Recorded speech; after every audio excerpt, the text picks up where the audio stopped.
Itong papaano ko dito sa likod. Kasama niyo Ay, po. opo, pisa. Nung matagal na rin, kasi nagtatricycle ako. Tiniki ko to. Kinikik. Oo. Pag humihiga ako, pag may tumutunog dito sa may... Ay, kinikik ng sakit. Hindi naman. Ganang nangyayari ka dyan. Ang nangyayari kasi dyan, sir. Maaaring nagkaroon siya ng mild dislocation. Siyempre, tricycle driver kayo. Mayat maya kayo start. Nagkikik, oo. Hindi pa... Nagkakaroon ng kiskisan. Siyempre, yung ibang cartilage na pupudpud. Kaya ngayon, naka-align naman yung ano mo. Ang problema, may tumutunog siya. Saka ano, master? pero kung di naman nagkikreate ng pain, no problem, no Ito worries. kasi ang ano ko, kasi itong kabila niya, medyo maiksi yung isa. Yung, di siya pantay. Paano mo nalaman? Nung tinignan ko, nag-straight ako na ganyan. Sabi ko parang hindi siya pantay. Yung lakad mo ba, minsan ikay ka? Minsan, ganun. Ubarin na yun, no? Check natin. Dito natin malaman kasi pag kayo lang nag-check, sa totoo lang, hindi accurate. Pero kung ibang tao mag-check, kumbaga, ilalatag nyo na yung buong katawan nyo, yan, no? Doon natin i-check. Saka yung minsan parang, naramdaman ko dito sa parang may na, sa pagkat dito na, Sa leeg? Oo, parang Sige, check muna natin yung unang reklamo mo. Tingnan natin. Nag-ano na ako, ninanap na yung lugar mo kasi paalis na rin ako ngayon na linggo eh. Okay, straight ka lang. Sige, straight ka lang. Yung pinaka-straight mo. Yan na. Okay? O, dito natin ngayon, hindi ko iaangat. Kumbaga, pag didikitin lang natin ng gano'n. Diretso mo na yung paa mo. Yan. Ayan, okay? Kumbaga, pantay lang. Malayo nga talaga. O, ikaw sir, tumingin. O, yan o. O medyo mataba. Straight mo lang, kaya hindi natin makita kung talagang diretso ano. Hindi, ito titignan mo yung haba. Yung haba. Oh. Alin mas haba? Kaliwa. Kaliwa. Oh, ayan oh. Dapat yan. Yan, iangat ko. O, hindi nasaya dito. Dapat ganyan. Pero pag normal lang, oh. Ayan, kahit di natin hawakan.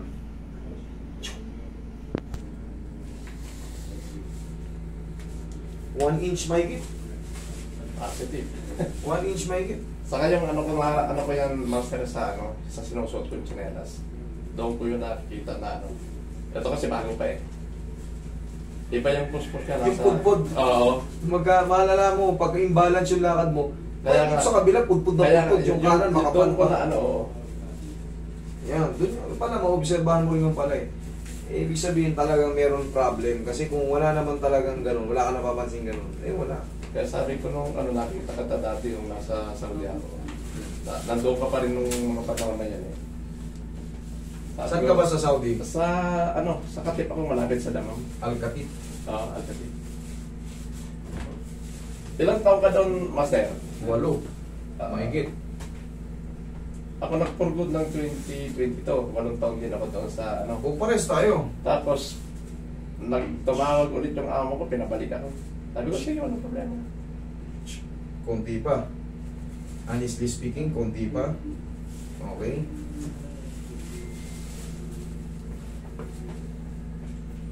Relax lang, malabanan. Balance natin yung hatak. Kahit dito mas mahaba, hinahatak pa rin ito kasi doon naman yan magkakaroon ng magkakatalo.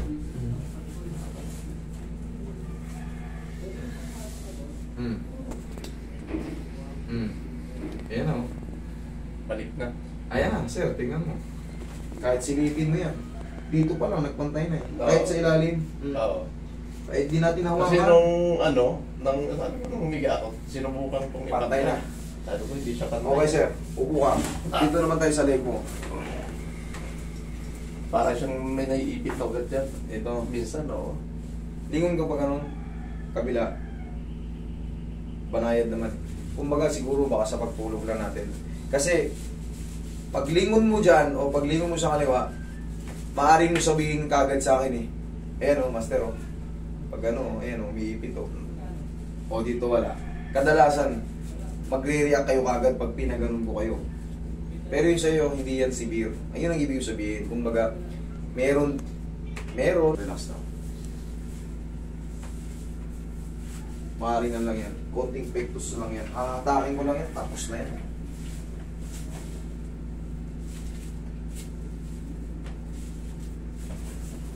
Gaang patagilid siya.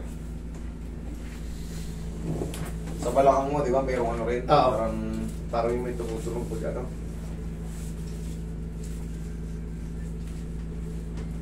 labanan na. Bilang sa'yo.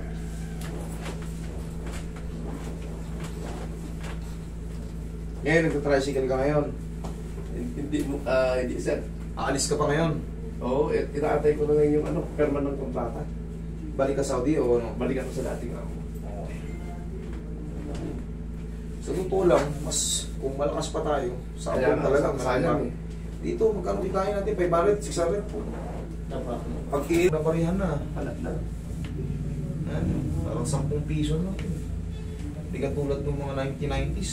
Oo. Tuwa ako pag nagkakaroon ko 10 piso eh. 1,000 mo, ganda. 1,000 mo nung araw. Dami Dami malaki ng plastic bag yun, ha? Oo. Ngayon, ako, isang peraso lang na. Wala pa kalahating kaban, 1,350. Oo. Oh, di abonado ka pa. Dati, 1,000 may isang kabang bigas Oo. ka eh. May ulam ka bang pauwi. Tsaka yung isang kaban nun, 50 kilos.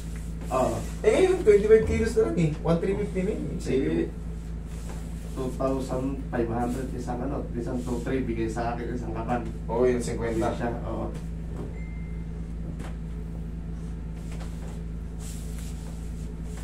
Saka hirap daw bumili sa probinsya. Wala kang ano, wala kang... Madaling kumain, na totoo lang. May mga ulam-ulam dyan sa paligid. Oo, gulay. Problema yung pera, mabigat kung saan kikitain. Pag construction ka, panig ka sa mga palayan. Pero kung may mga bangka araw na pangunan, ayan. Malayo kami kasi, malayo din sa dagat. Asa pa kayo? Mag-aalala ng pagbaba, maglilipat ng banyo, May kasama. tihaya. Pero yung iti-therapy pa, naku, malabo pa sa buong ng puso. Gagasos. Paano kayo, bro? Hindi ko lang mag-ano. Chilit daw siya eh. Wala doon sa'yo, kung tignan mo. Tignan mo Parang dyan. susi. Adyan o. Pwede mo yung susi mo, Roy. Okay, relax na. Huwag mo lalabanan na. Okay, inhale. Exhale. Yaw. Diyan lang kayo. Huwag na muna. Gusto mo na dito. Pwede mo na lang. Paano yung master yung mga 10 years na na-disalocate yung ano, shoulder? Mababalik ko ba yun? Yung mga ganun pong kaso, mas the best yan sa bago. Pero pag 10 years na po, Medyo may hirap na. then, titignan mo natin, baka hindi dislocate. Baka hindi dislocate. Nangayayat ba siya? Mangayayat siya. Mayat ko Ayun. yung yung Pag isang nangayayat na, wala na. Pero kung ano, baka mild lang, pipitikin lang pataas. Pero pag nangayayat na kasi, pag dislocate na, matagal na, ano, mangangayayat talaga yun kasi yung mga muscle, hindi na magpa-function, hindi niya maangat yun. Hindi maangat. Wala. Ganyan na lang, ganyan na lang. Alam niyo, sir, sa totoo lang, pag bago pa, sus, ay niyo yung ginagawa ko, Oo. napakadali. Mabilis lang. Napakadali lang, basta pag ano, i-emergency nyo lang. Huwag yung hayaang ano, marami na nag-a-adjust kayo. Kahit hindi sa akin, mag-search na kayo kasi mas maganda mapangalagaan natin ang katawan natin. Hindi po pwedeng na-dislocate tayo. Yun, natatakot Hayaan ako. mo. Oo. Hayaan mo Hindi, na. ang dami na nag-a-adjust. Upo ka. Kailangan lang talaga, may Facebook na tayo, hanap-hanapin mo sa Facebook kung sino. Kahit hindi sa akin, basta mahalaga, kasi pag once na namatayan ka ng isang kamay, Hirap naku, na. wala na. Para ka nang inutil. Disable ka rin yan. Oo. Kaya yung mag-7-7 yung paa nyo, mag-dislocate yung mga shoulder nyo, siko nyo, ang dami nang nag-a-adjust, ang dami yung pagpipilian. Nung nakaraan na taon nga, nung na-accident ako sa motor, kala ko, napalian ako eh. Pa-x-ray nyo agad. Huwag nyo dalhin sa manghihilot, huwag nyo dalhin sa akin. Pag kayo'y na-aksidente sa motor, magpakasigurado kayo bago kayo magpagalaw. Baka mamaya, imbis na kakaunti lang yung crack, Dadami. iyon ang pinaka-the best. Kasi ako, ini-encourage ko kayo na maging healthy tayo pare-parehas. Kasi pag nagkaroon kayo ng putol at last touch yung therapist, kawawa rin yung therapist kasi hindi kayo nagpakasigurado. Sino bang masasaktan pag nagkamali yung therapist? Ikaw rin na magdudusa na putol niya yung paa mo. Di ba? Oo. Nakita ko naman. Basta mga disgrasya, pero kung yung mga basketball lang, Wow. tapi-tapi lang, walang problema. Nakita ko yung vlog mo na ano eh. Sabi ko boy, yung mga pumasok dito. Sabi mo nga eh, kung kailangan kung hindi extreme, ay pakita mo para makita yung result.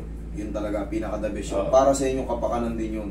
Once na dito kasi, ma-damage ko kayo, siyempre, irereklamo Oo, nyo ako. isa yun eh. Irereklamo nyo ako, matitigil ang operation ko. Eh yung ibang umaasa sa akin na alam kong, dahil sa kapabayaan ko sa pagtatanong, Oo. pinilit yung ipa-adjust kahit alam yung galing kayo sa car accident o sa motor accident, may nadoble-doble, naputol ngayon yung buto nyo, wala, magdusa tayo pare-parehas. Imbis na makatulong pa ako sa iba, ano pa tayo ngayon, nagkagalit pa tayo kasi na-perwisyo kayo. Dahil din, kumbaga, hindi yung sinabi sa akin na ano eh. Pero kung sabihin nyo lahat, di ayos, maano natin, ma-assess natin maayos. Check mo. Lakad ka ngayon, tignan mo ngayon yung lakad mo. Tignan mo, pantay na yung paa mo. Ayos na to. Kasi para kasi minsan talaga akong sakang din eh. Sir, yung sinelas, lakad, yung paa mo kasi sir, may napansin ako sa ibang paa mo ha. Tama ito, nakaganito ka. Kumbaga nakaklik. Nakagano na yung paa mo, nasanay na. Oo. Hanggat maaari, naka-rubber shoes ka palagi eh. Para palagi mo siya naka-flat. Tignan mo yung orka ng paa mo rito, oh. Kumpara rito. Oh, mas ma-orka siya. Mas mataas to. Kumbaga may kinikilingan ka eh. Hatakin ko pa nga kung gusto mo. Sige. Hatakin ko pa. Para sigurado. Sigurado. Pero wala nang masakit ha. Walang masakit. Ito. Hindi, meron na akong gustong idiin para baka mamaya may naiilang ka rito. Yan, sagat na yan. Okay sir, thank you. Okay, good luck sa inyong pag... Salamat boss. Sabi ko,